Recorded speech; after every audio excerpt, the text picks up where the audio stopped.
Social democratic party of India Bengaluru ಜಿಲ್ಲೆ ವತಿಯಿಂದ ಇವತ್ತು ಬೆಂಗಳೂರಿನ ಫ್ರೀಡಂ ಪಾರ್ಕಿನಲ್ಲಿ ಒಂದು ಪ್ರತಿಭಟನೆಯನ್ನು ಹಮ್ಮಿಕೊಂಡದ್ದು ಏನು ಅಂದ್ರೆ, ಧರ್ಮಸ್ಥಳದಲ್ಲಿ ನಿಗೂಢವಾಗಿ ಕೊಲೆಯಾಗಲ್ಪಟ್ಟ ನೂರಾರು ಯುವತಿಯರ ಜನರ ಒಂದು ಪ್ರಕರಣ ಏನು ಬೆಳಕಿಗೆ ಬಂದಿದೆ, ಆ ಒಂದು ಪ್ರಕರಣಕ್ಕ ಆ ಸಂತ್ರಸ್ತರಿಗೆ ನ್ಯಾಯ ಕೊಡಬೇಕು ಅಂತ ಹೇಳಿ ಇವತ್ತು ನಾವು ಪ್ರತಿಭಟನೆ ಹಮ್ಮಿಕೊಂಡಿದ್ದೀವಿ.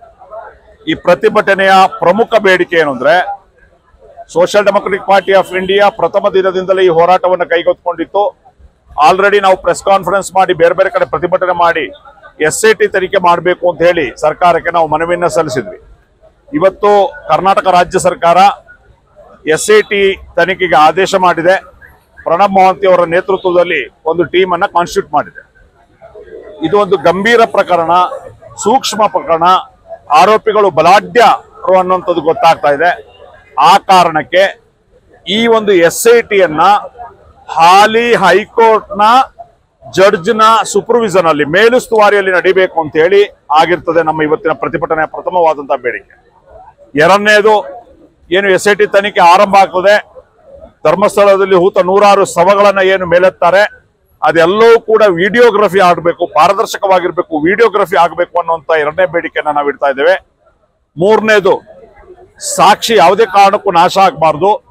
ಆ ಕಾರಣಕ್ಕೆ FSL ತಜ್ಞರ ಒಂದು ಒಳಗೊಂಡ ಒಂದು ಸಮಿತಿ ಅಲ್ಲಿ ಇರಬೇಕು. ಯಾಕಂದ್ರೆ ಅಲ್ಲಿ ತಲೆಬುರುಡೆ ಸಿಗ್ಬೋದು, ಅವಶೇಷಗಳು ಸಿಕ್ಕಿದಾಗ ಅದರ ಸರಿಯಾಗಿ ತನಿಖೆ ಮಾಡಬೇಕಾಗ್ತದೆ. ನಾಲ್ಕನೇದು, ಈ ಪ್ರಕರಣದಲ್ಲಿ ವಿಶೇಷ ಅಭಿಯೋಜಕರು ಅಂದ್ರೆ ಸ್ಪೆಷಲ್ ಪಬ್ಲಿಕ್ ಪ್ರಾಸಿಕ್ಯೂಟರ್ ಅನ್ನ ನೇಮಕ ಮಾಡಬೇಕು. ಇದು ಕೂಡ ನಮ್ಮ ಬೇಡಿಕೆ ಆಗಿದೆ. ಮತ್ತೆ ಈ ತನಿಖೆ ನಡಿಬೇಕು ಅಂದ್ರೆ, ಉದಾಹರಣೆಗೆ ನಮ್ಗೆ ಗೊತ್ತಿದೆ, ಏನೋ ನಮ್ಮ ಗೌರಿ ಲಂಕೇಶ್ ಅವರ ಹತ್ಯೆ ಪ್ರಕರಣ ಕೂಡ SIT ತನಿಖೆ ಆಯ್ತು, ಆದ್ರೆ ಇವತ್ತಿನವರೆಗೆ ಕೋರ್ಟ್ ನಲ್ಲಿ ಅದು ನಡೀತಾನೆ ಇದೆ. ಹಾಗಾಗಿ ಇದಕ್ಕೆ ಒಂದು ಫಾಸ್ಟ್ ಟ್ರ್ಯಾಕ್ ಕೋರ್ಟ್ ಅನ್ನ ಮಾಡಬೇಕು ಅನ್ನೋದು, ಈ ರೀತಿಯ 5 ಪ್ರಮುಖ ಬೇಡಿಕೆಗಳನ್ನು ಇಟ್ಕೊಂಡಾಗಿರ್ತದೆ ನಾವು ಇವತ್ತು ಈ ಪ್ರತಿಭಟನೆ ಹಮ್ಮಿಕೊಳ್ಳೋದು.